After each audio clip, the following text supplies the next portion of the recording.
So let's go ahead and bow in, please. I'm in Julian, California, which is a little town about an hour and change outside of San Diego. And this is Kenshukan Sensei's place, and this is her little country dojo we have here in Julian. And we're in the midst of outfitting it. We don't have mats yet and stuff like that, but that's okay. Let's go ahead and can you join me in bowing in, please.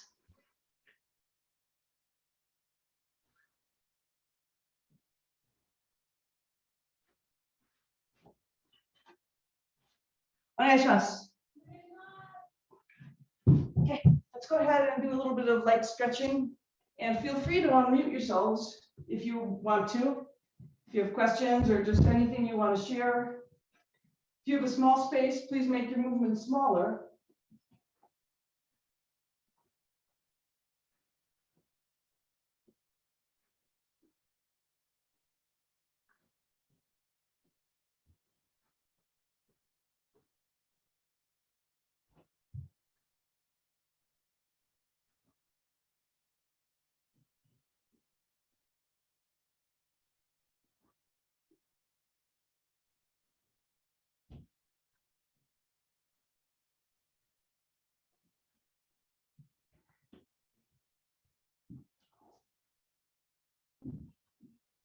Stretch out your Achilles tendon nicely.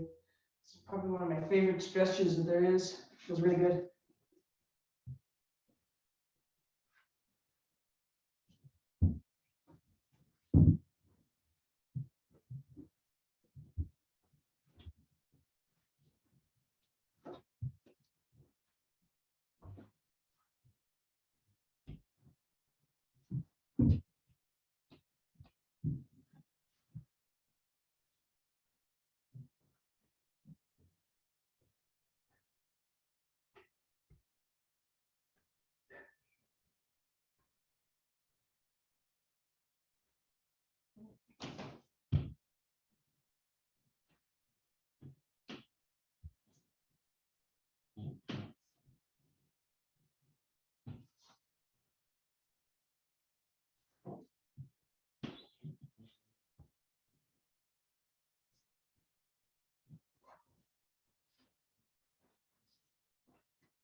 So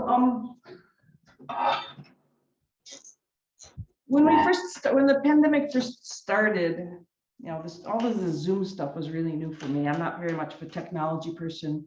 Kay Rudisill and Gary Marks can attest to that. I want to say one thing.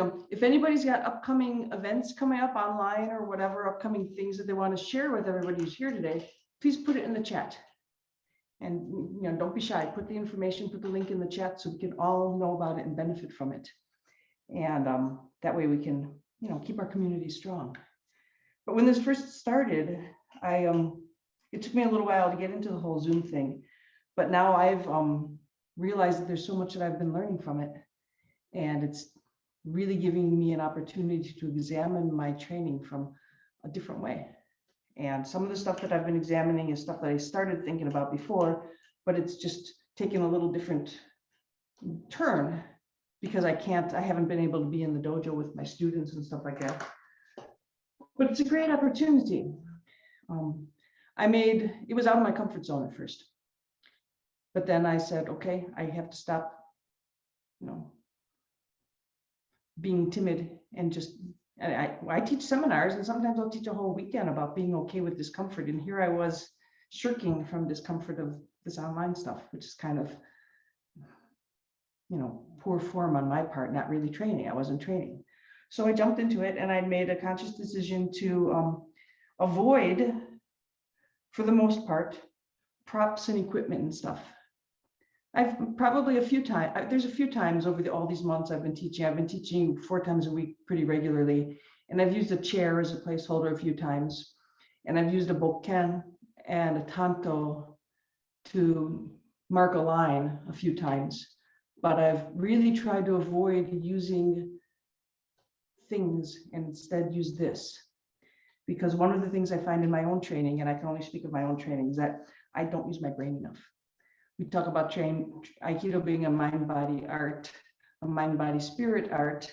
And I find that my mind is lacking a lot. So I use this as an opportunity to try to engage it more, because we have to think about what we're doing and make choices. Every single thing we do, we have to use our brain. We can't just move our bodies. The brain has to be engaged. Maybe someday, after years and years and years and years of training, I might be okay to not think about stuff. I doubt it. But right now I have to make conscious, concrete decisions about what I'm doing in order to learn and change and grow. So I would like you all for now, well, what we're going to explore today is why, the whys of training, because there has to be a reason for everything we do. There has to be a reason that we do technique A instead of technique B instead of technique C. There has to be reasons. Otherwise, we're just moving like robots, because Sensei says. We have to understand the reasons in order for our body to grow up, to be able to, we have to understand on a cognitive level in order to understand on a physical level what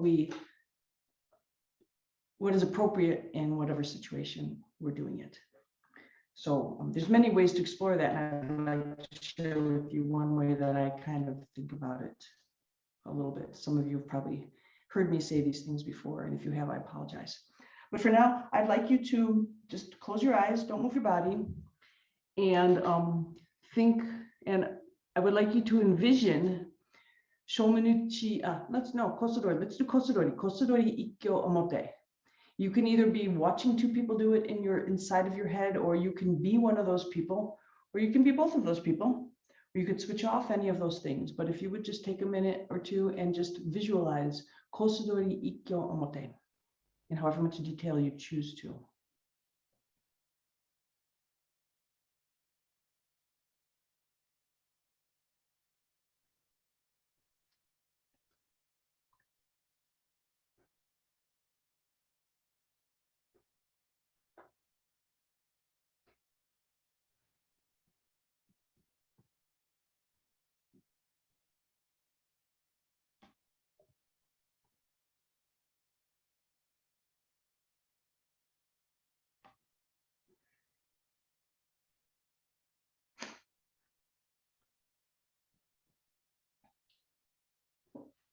Okay, and now for those of you who would care to, if you would please get up and go through the technique as nage for kosadori ikkyo omote, as nage, and then also as uke.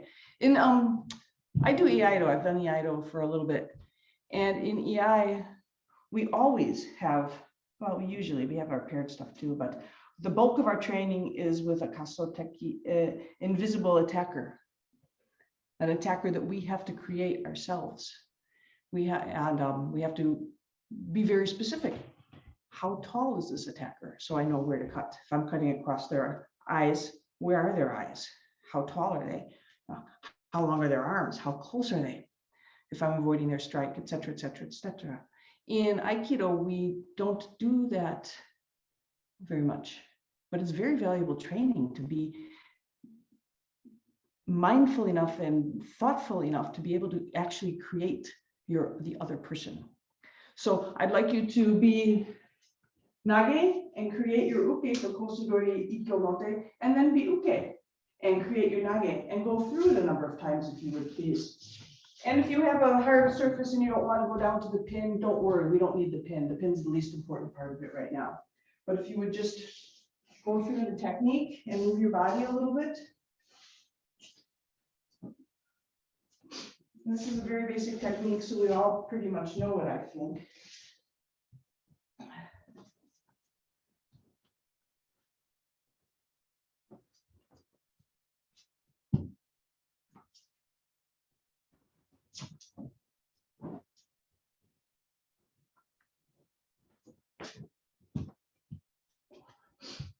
Just go through it a number of times.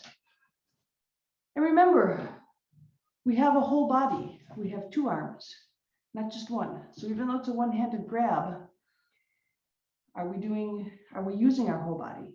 And we're doing kosadori ikkyo omote. Let's leave ura alone for now. We don't need it for right now. just a mote.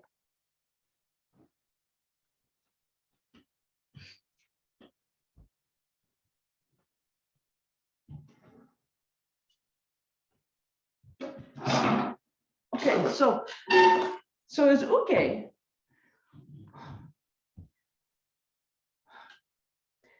we do what we do is kata geko. We train in paired forms, and it's a prearranged set of movements that we embody for the purpose of learning about the specific situation, specific technique that would occur in a specific situation. So both parties, nage and uke, have to be appropriate to allow that situation to be available, to emerge. If we talk about it in gross terms, if we want to practice this kosadori ikkyo mote, if uke comes and attacks with its ki, we will never practice kosadori ikkyo omote. We can't, because that attack is inappropriate for the situation. Does that make sense? We all agree on that? It seems it's like, yeah, of course, duh. But we need to remember that as we get to more minute details. So the bulk of the responsibility for setting up a situation for a technique to be able to be done, to be appropriate to be executed, is on uke. If uke doesn't give an attack, no technique can be done, period. If uke does not give an appropriate attack for what we are trying to practice, then that practice cannot emerge in a way that is natural or makes sense. It will be forced to make it work, because that's what we're supposed to be practicing right now. So in the Koryu arts, the old style arts, the senior person would always play the role of, that corresponds to what we call uke. Always, usually. Anybody have an idea why? Damien? I knew you were going to raise your hand. So that the person gets a good attack. The distances are set right, the timings are right. Yeah, because it's the harder role, and it's crucial. It's crucial to have that appropriateness, to have the correct attack, the distances, the timings. It's crucial in order for any growth and understanding of the technique at hand to come out of that exchange. And there's one more reason why. Because the role that corresponds to uke is the one that gets killed, right? It's the more dangerous of the roles as well. It's the more difficult, the one with more responsibility for setting the scene, as it were, and the more dangerous. So we need to, what I like to do, and of course, nage has responsibility too, but I can't think of too many things at once in my little brain. We have to think of, for me, I'm thinking about what uke needs to do to be appropriate. So when we do, first of all, if I'm uke and I'm attacking and I just attack like this, I don't feel this is an appropriate attack because I'm only using one hand. What about this whole half of my body? What about the rest of me here? So I think that uke, in order to be appropriate, has to put their whole self into the attack in an appropriate manner in order to give a good attack. So for this kosadori ikkyo here, I'm grabbing this hand and I'm trying to get it out of the way so I can follow up with another attack.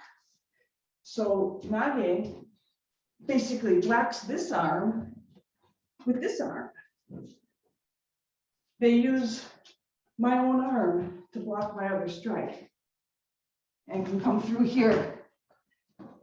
So it's a lot different. If I take ukemi and just do this, and then nage does the technique to me, or if I take ukemi and do this, and then nage does the technique to me, it's a completely different feeling. So I'd like you to, one of the things that I've been exploring during this Zoom time, when I don't have somebody to practice with, is trying to embody both uke and nage with the same one body as much as I can. And people who have come to my Zoom classes, we've explored this a little bit, and it's kind of fun, it's kind of hard. But if you could try to do that right now for a minute, imagine, fully imagine there's a nage who's going to do this with your arm. As this person here, Uke, is coming in here, and feel how nage is taking my balance here, blocking my arm out, turning their hips and shifting me around. And if you could just try to explore that, if it's just this, or if it's a whole body attack that nage responds to, and try to feel that with your body. Think about it and feel that with your body as you're moving through. If you would try that for a minute, if you feel like it. And it doesn't have to be a nasty nage.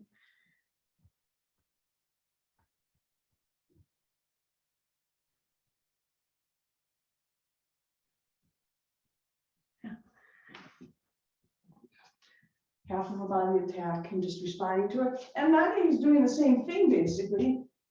But what happens if Uke gives of all of themselves to this?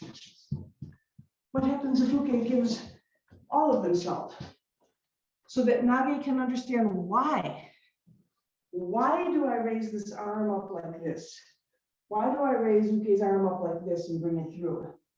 Of course, to take their balance, but if Uke is attacking with their whole body and giving something else, there's another reason why to do this, to block this out. So we can understand more fully the technique by exploring all of the whys of this movement. Here,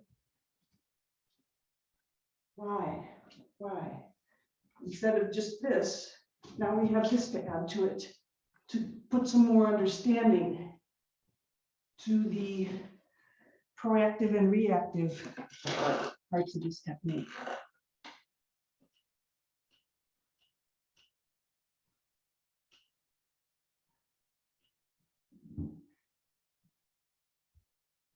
Yeah.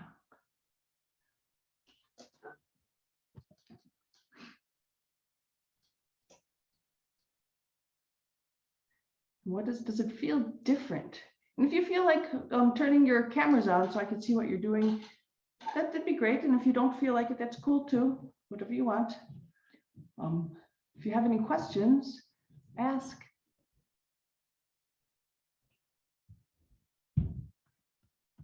So whether Uke is attacking with one hand or the whole body, and Nage's response, and feeling the difference between that, and if it makes for any clarity. Okay, was it a little different for anybody? Something different happening, whether you as Uke are using your whole body or just a one hand grab to attack? Gary?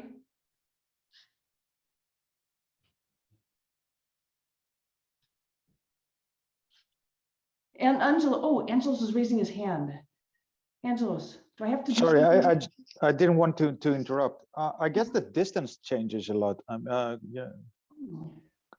I mean, it actually changes the way I perceive my own safety in terms of what the Uke is doing. I need to be a bit more aware of my positioning and my distance to the Uke. Things I would do without the whole body attack, I wouldn't do with the whole body attack. Oh, that's very cool. That's very. I don't know if that makes sense. It does make sense to me. It does make sense. If it doesn't make sense to anybody and anybody has a question about it, ask, please. And Steve says, much different feel on both sides, help integrate the technique in my mind, feeling the why in the full Uke attack. Cool. Anybody else say anything about it? Sensei, what I noticed, the difference was that when you just do kosadori, and it becomes static. There's no movement generated. But when you're grabbing and then striking at the same time, you're creating movement that nage can work with. I find that too. And of course, thank you, Dan. And of course, we could go into more detail when uke is grabbing. Are they grabbing and pushing, grabbing and pulling? In which direction are they applying pressure or force or entrance or whatever you want to call it? There's so much detail that we could go into about that. But we can leave that for another time. We could just know that that exists, that we've only explored this partially. So I would like you now to take a minute and close your eyes and visualize Kosudori Nikyo Omote. And of course, there's various ways to do it, variations and stuff like that. I don't care, just visualize it for a minute. Much in the same way we visualized at the beginning. Just take a minute to be with Kosudori Nikyo Omote.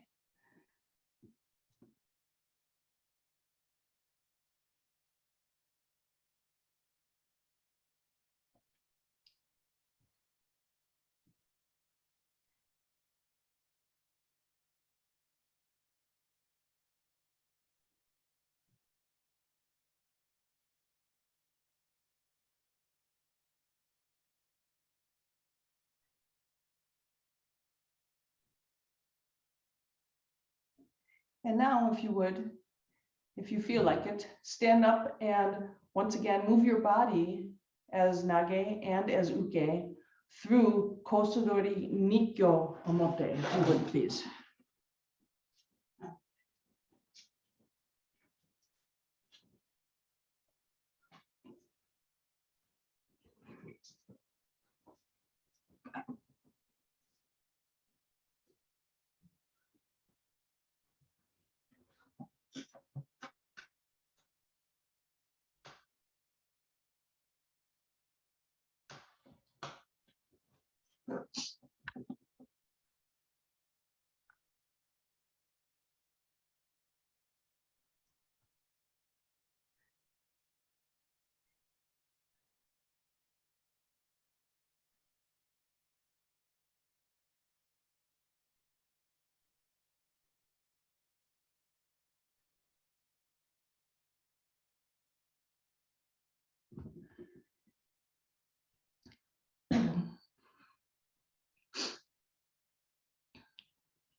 So, a question for people. Why would you do Kosudori Nikyo Omote instead of Kosudori Ikkyo Omote? What would make that change? And Aaron M. and you folks, you've heard me say this before, so you can just shh. Okay, why? What would that? Cat Sensei, have a good time at work. Why would that be? Why would we do Nikyo instead of Ikkyo? What happens? Anybody? Any thoughts? Yeah. I picture the Nikyo as occurring more easily if my opponent is really very strongly situated around their center, because it's coming back at me even without raising the arm. But that could be my naive understanding. But if there's Nikyo... Yeah, Lee, that could be one reason. But let's think of other reasons too. What happens? Am I allowed to put people on the spot? So when we talk about Ikkyo, every single technique has defining characteristic or characteristics. And if we can understand what those defining characteristics are, then we can understand more about the essence of what we're trying to get at for the situation from Nage's perspective and from Uke, the attacker, the person setting up the situation's perspective. So for Ikkyo, the way I learned Ikkyo was you're controlling the elbow, right above the elbow, and the wrist. Nage is controlling right above the elbow and the wrist. And the elbow is lower than the wrist. And this is what I learned is at a basic form. And there's many ways to think about this. This is just one way for today. Control of the elbow and the wrist. And then we continue into the pin. Have we all pretty much learned that about being like the basic essence of the basic defining characteristic of Ikkyo, right? So I see so many times people will come here and they'll have control of the elbow and the wrist, very nice control. And then because they're supposed to do Nikkyo, they let go of the wrist so they can change it and get the hand. So why would you, if you have good control of something, why would you give it up to change it to something else? It doesn't make sense to me. The only reason is because we're supposed to be practicing Nikkyo now, so I have to do this with the wrist. So one way to think about the why of Nikkyo is because I don't have good control of this wrist, so I have to do something else to control it. I bet you every single one of us has done Kosadori Nikkyo Omote, and Uke comes through and Uke is still grabbing our wrist, and we're grabbing Uke's wrist, and then we force that wrist to break off so we can turn it and do this to it. I bet we've all had that experience, right? But why? Why force it off just to change it to something? Because in that change time is the opportunity to screw up. So one way that Uke can create a situation where Nikkyo makes sense and is necessary is to not allow nage to control the wrist. So if I'm taking Ukemi for Nikkyo, I may come in here, and here, I'm not going to keep grabbing that wrist. I'm going to try to get my hand free. And then, so I can do something else with it, maybe grab a leg or something. And then nage's got to control my wrist. Got to do this to control my wrist. Now it's a situation where Nikkyo becomes necessary instead of just something we force to happen because we're supposed to. Now Uke is creating a situation where Nikkyo makes sense. Can I ask a question? Of This is course. JM here. Yeah, JM. Because, you know, this is when dinosaurs roamed the earth, but what I remember with Saito Sensei was on the Emote version of Nikkyo, he didn't try to do this business. You know, you did the pin all the way down and then you did the change. And only on the Ura version did you do the wrist. You know, it was he made that distinction, and it seems to line up with exactly what you're saying, because if you have a good Ikkyo to here and you take the person down, the change was at the, you know, pin, and then when you came in and did the second pin, you know, to demonstrate that you knew that pin, but they didn't try to put Nikkyo on.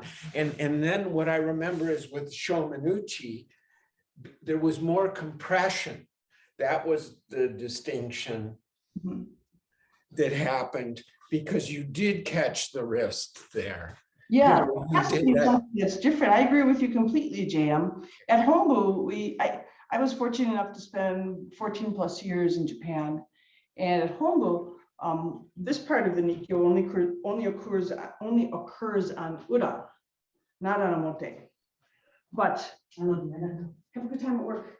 But here, it's only because the wrist is not controlled that something different has to happen. And this comes, and there is more compression this way. Yeah. For the control, once you change how you're controlling the wrist, because Ikkyo got screwed up. So if you care to, just take a couple minutes now and explore that a little bit.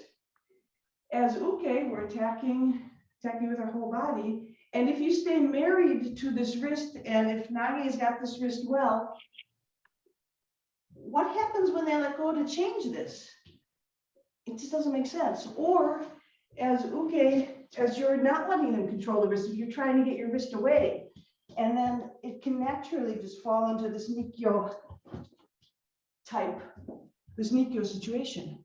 So if you would care to explore that just for a couple minutes and think about it, go slow enough that you can actually make decisions and feel about what's happening. And if you can try to figure out a way to actually create uke movement and nage movement, uke feeling and nage feeling together and make it work, then what can you learn from that? What can you explore from that?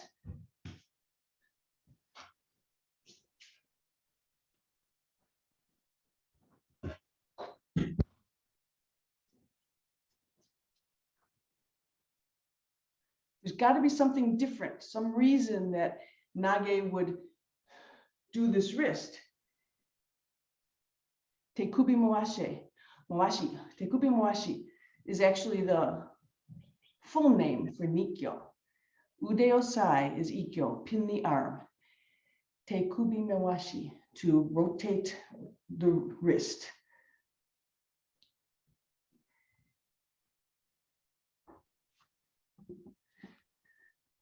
Angelo says, I'd say Nikyo is more appropriate when we don't want to take the opponent to the ground. It's good to think about why. Why would we do these things? Why? The whys are so important. So important to understand why we're doing something instead of just moving by rote as a robot. What situation? How does it change to create? And then uke, we want to be compliant to a point, but we want to be appropriate compliant so that learning can happen. And if we just give it up completely, learning is not going to happen. As uke, we have to think why. What would nage need in order to respond in such and such manner to make it meaningful? To make it meaningful.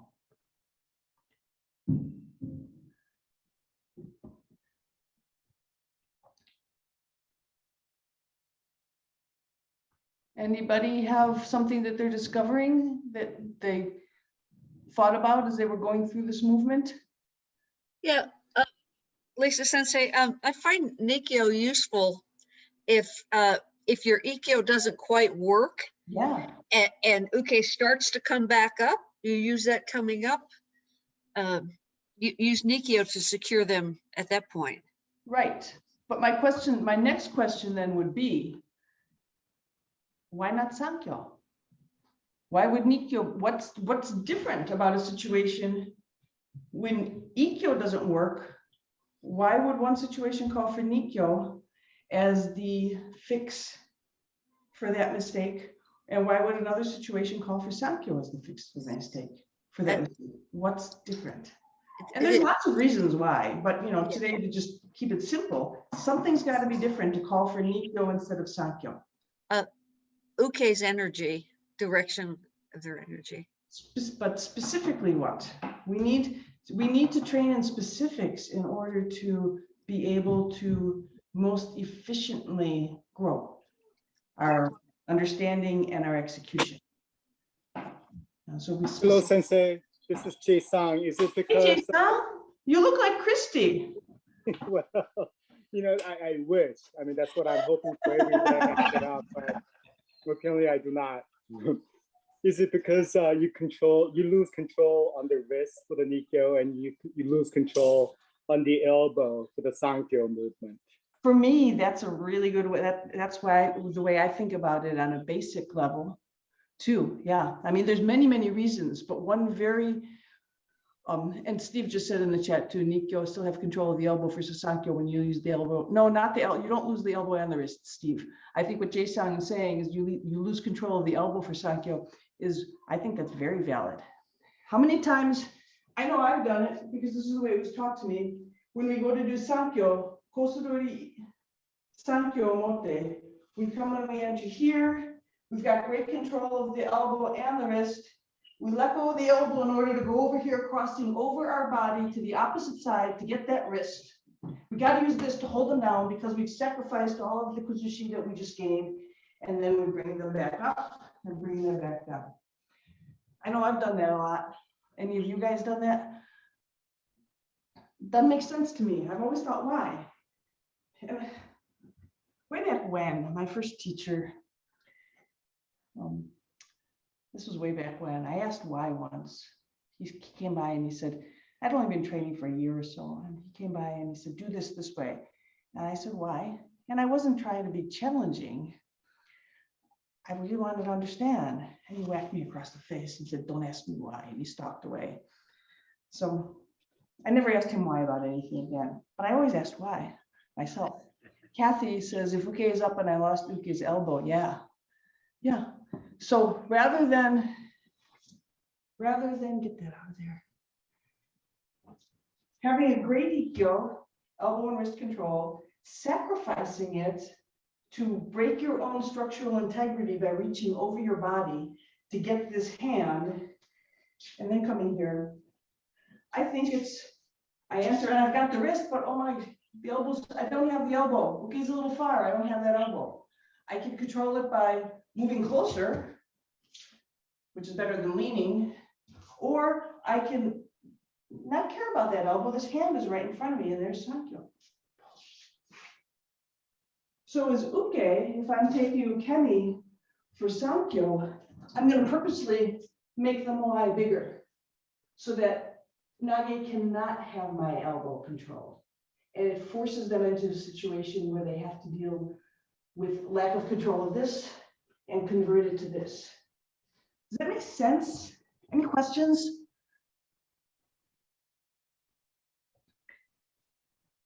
What is Paul unmuting and sharing here? Oh, Nikkyo seems to present itself when Uke is pulling away and Sankyo when Uke moves in.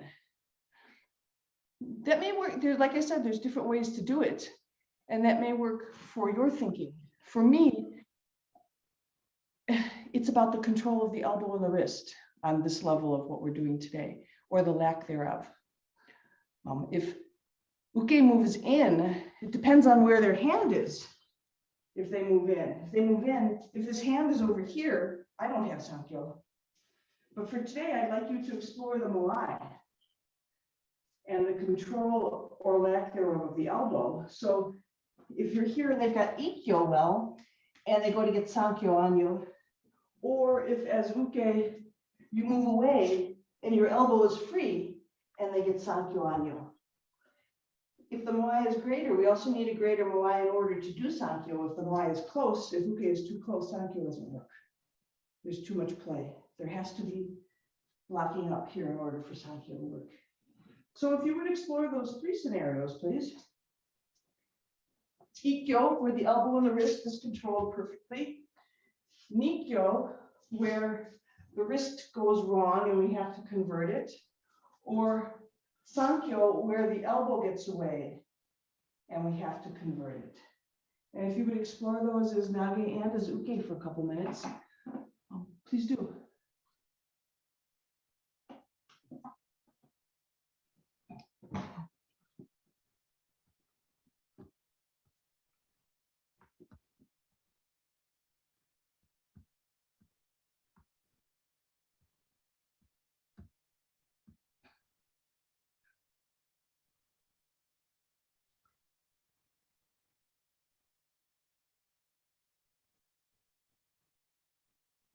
Damien, weren't you outside? My battery was about to die, so I need much less space now. Good training. Let's see where, and you can even put Sankyo on yourself. Well, how does it feel if the moai is very close, as opposed to if it's a little further, instead of going this way, if it's going this way? I mean, you can be Uke and Nage at the same time and explore that for yourself as well. How much torque do you need? How much of this cranking of the wrist, which the actual Japanese name of Sankyo is teikubi hineri, which means to twist the wrist.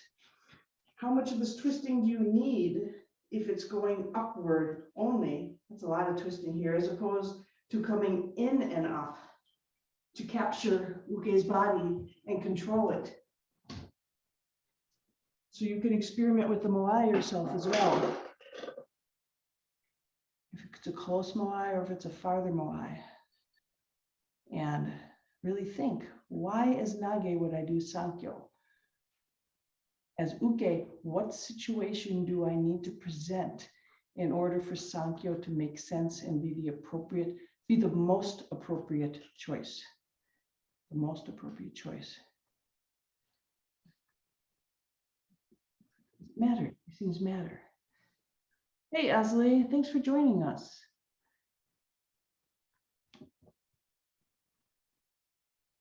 Hi, Sensei.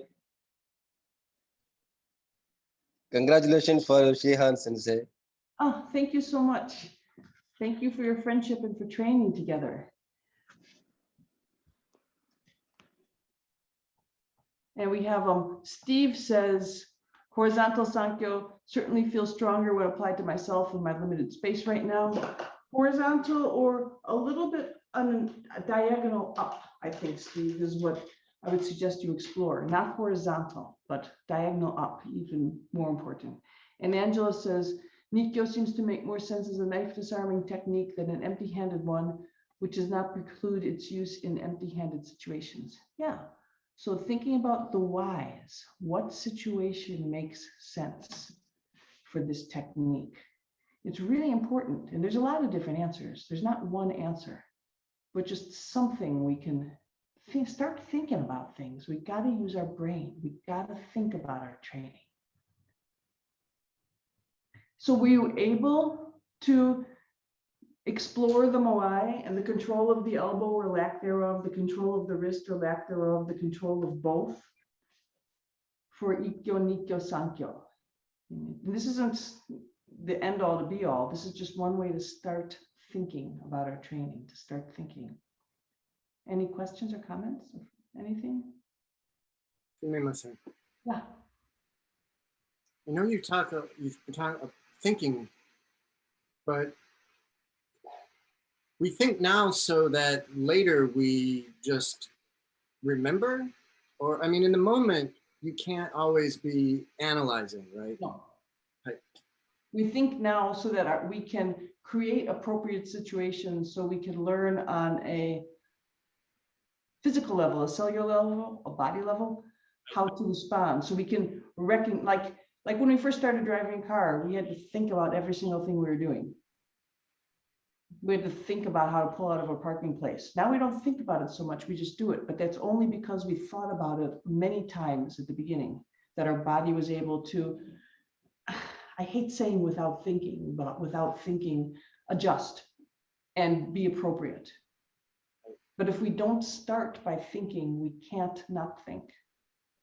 Think at the right time.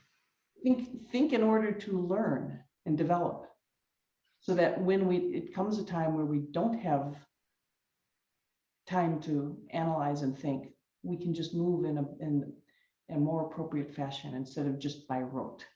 Because if we never create a situation where Nikkyo is the most appropriate response, then if we're out there and someone attacks us in a situation that Nikkyo would be the best situation to keep ourselves safe, we don't know how to respond in that way because we haven't trained in those situations. We just train by going, which is not sensical. We can think at a visceral level, Lee says, yes. And Craig says, I practice someone who turns away on ikkyo, so he's looking away from me and locks his elbow. Then sankyo seems very appropriate. And sankyo is a fix for a nikkyo that's gone wrong? Maybe, it depends on how that nikkyo's gone wrong. There's so many scenarios. There's so many. It makes my brain tired. Today, we're just looking at one simple reason for each one. But there's many, many more. But hopefully today is about starting to think. We have to think. We have to make choices. So ikkyo, we have good control of the elbow and the wrist.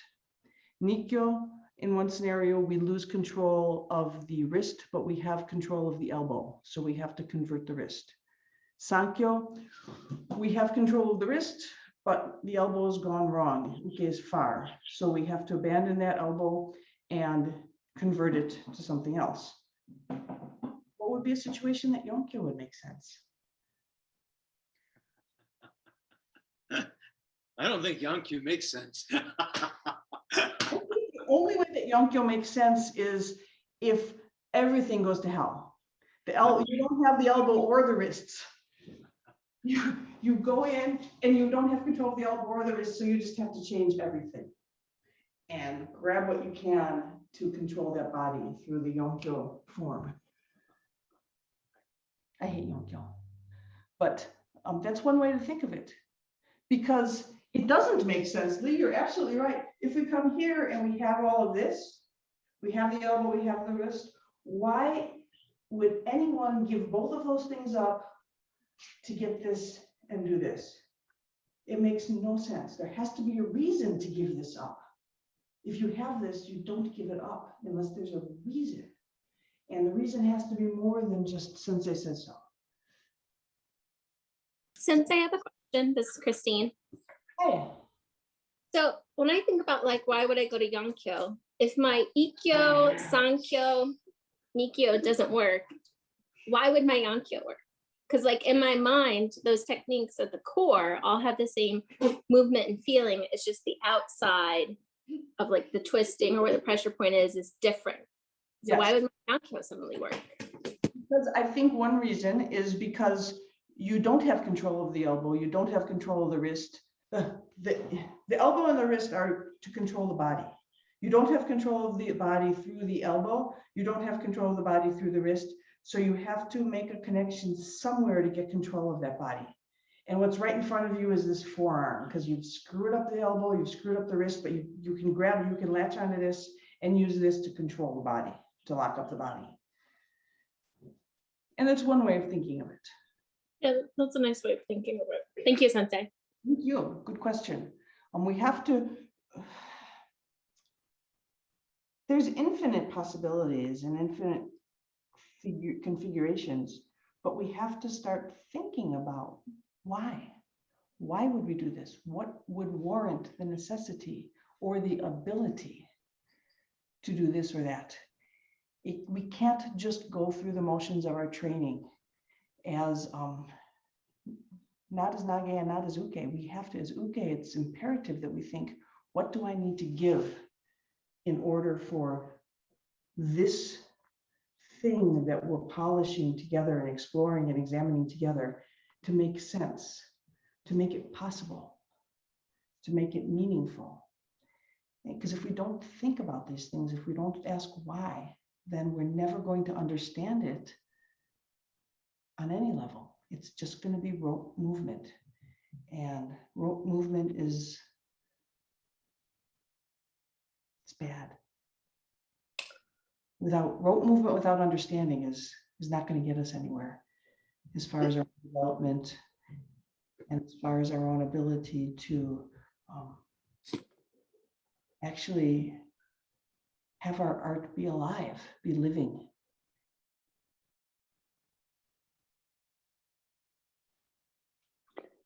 Sensei, can I ask a question? Can you hear me, Sensei? Yes, of course. Yes. Yeah. How do you think? How does this change the way uke and nage train for you? Does uke, say with ikkyo, nikyo, sankyo, yonkyo, does uke attack in a different way to create those two different possibilities? Oh, definitely.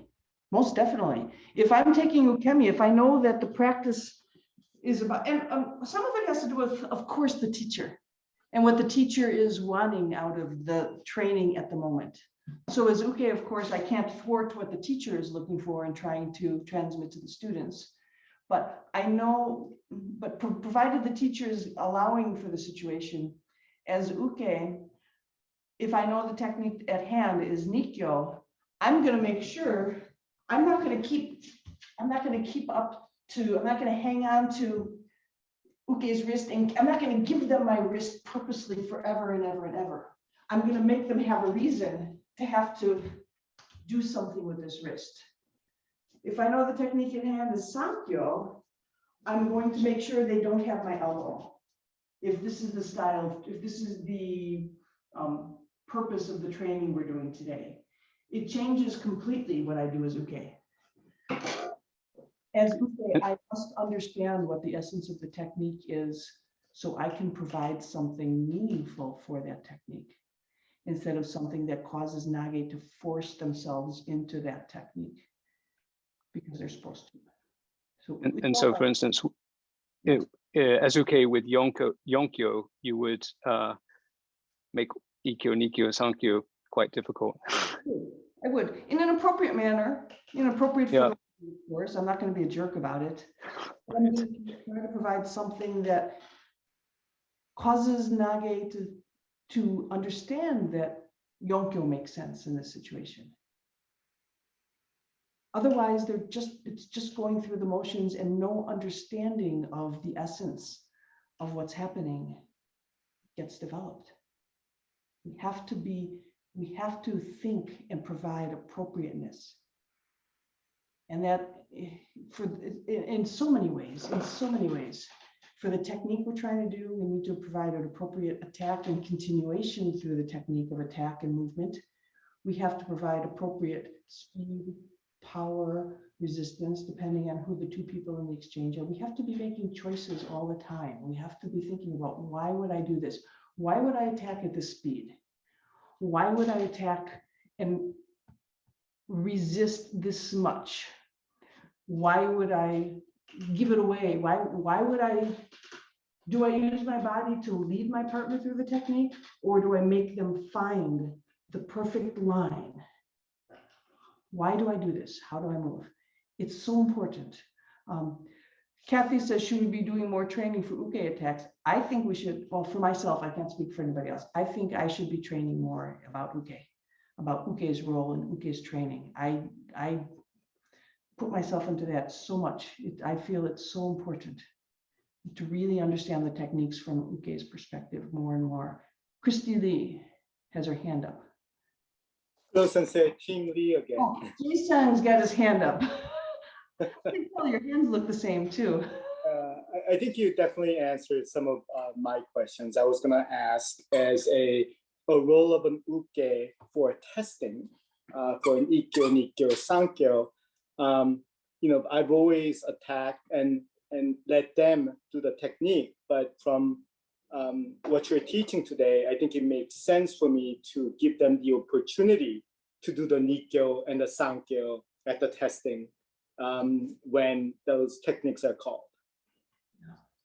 I think that's how we can all develop ourselves, and we can help ourselves to learn more about why we would do certain things.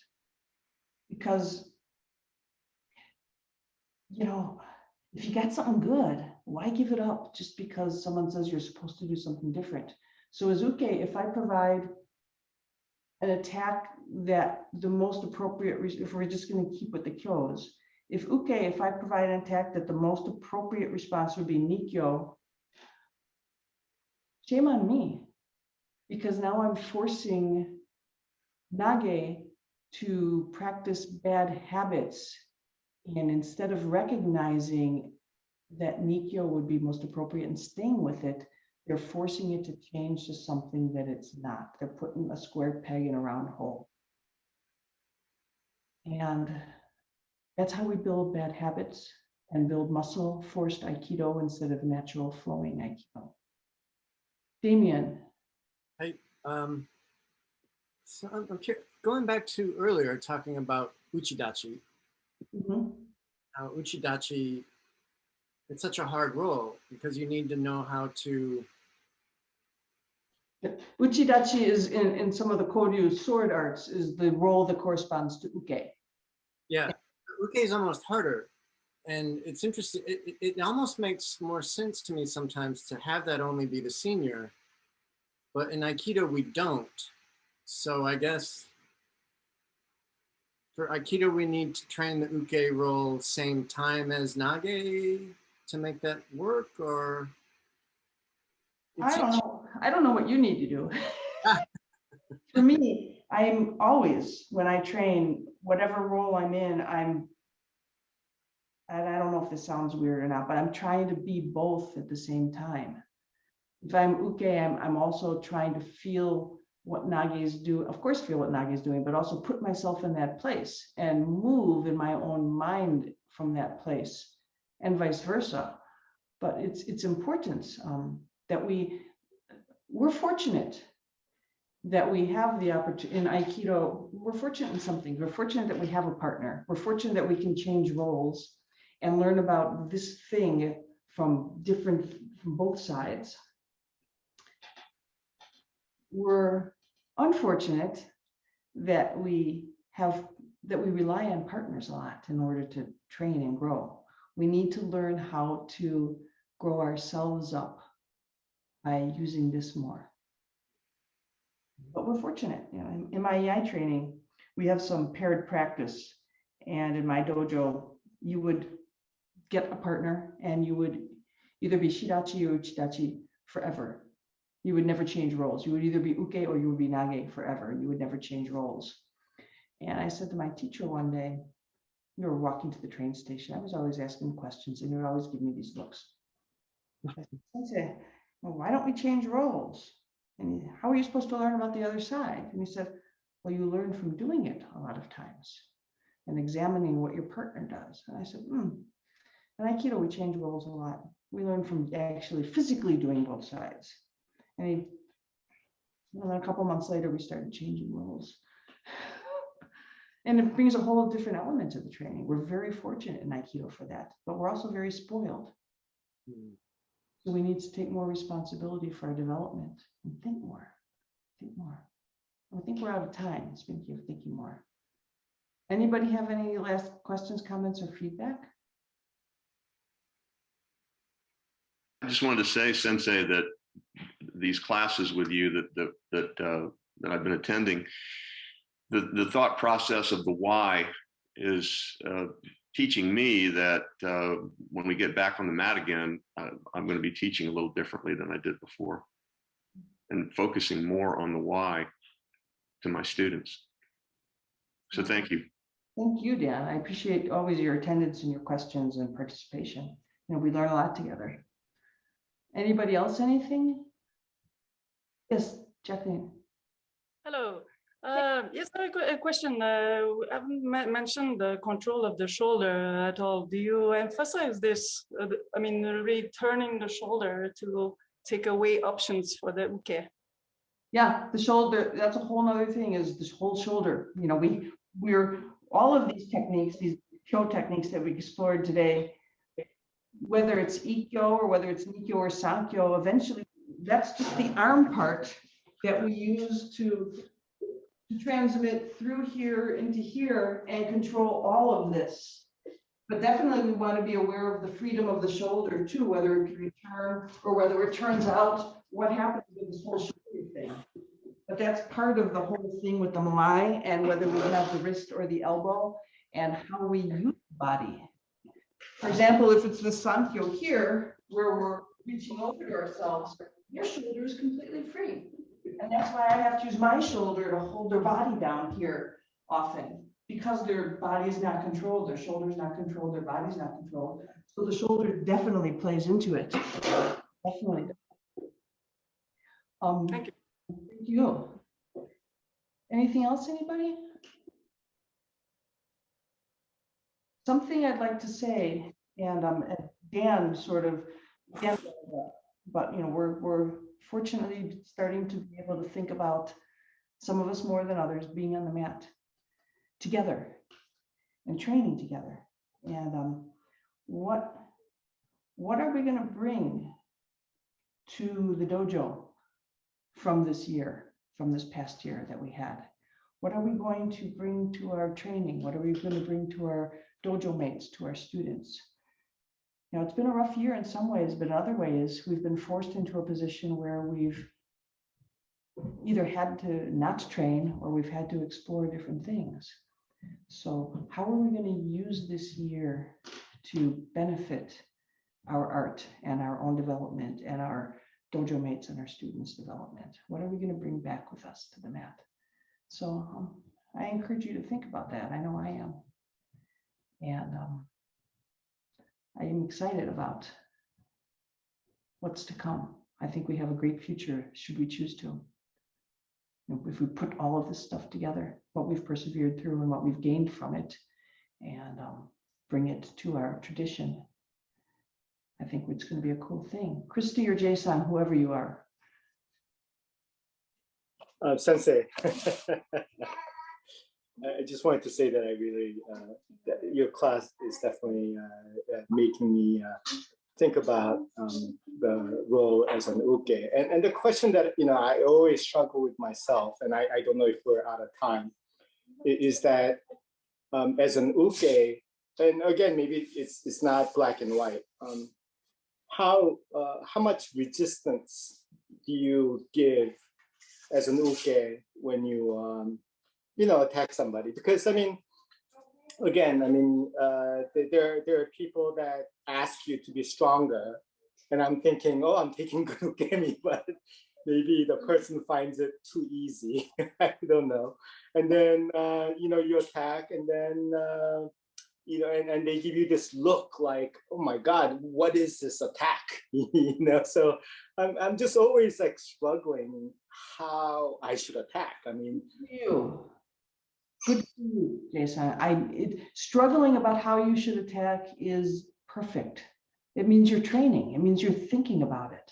And that's where we all should be. There's 28 people. There's 28 boxes on this Zoom.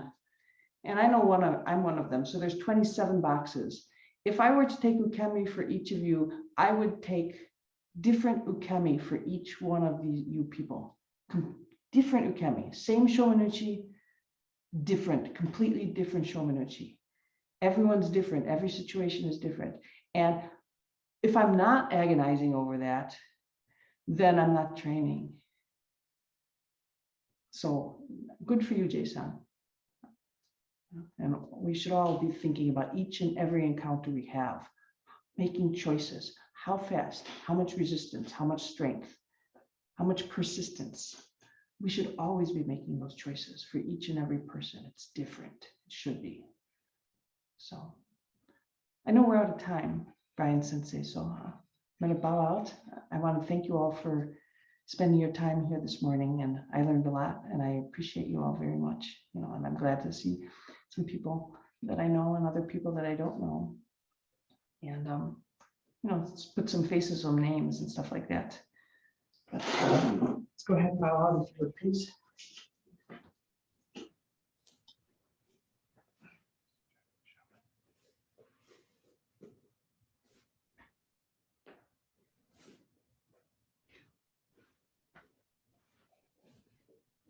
Arigatou gozaimashita.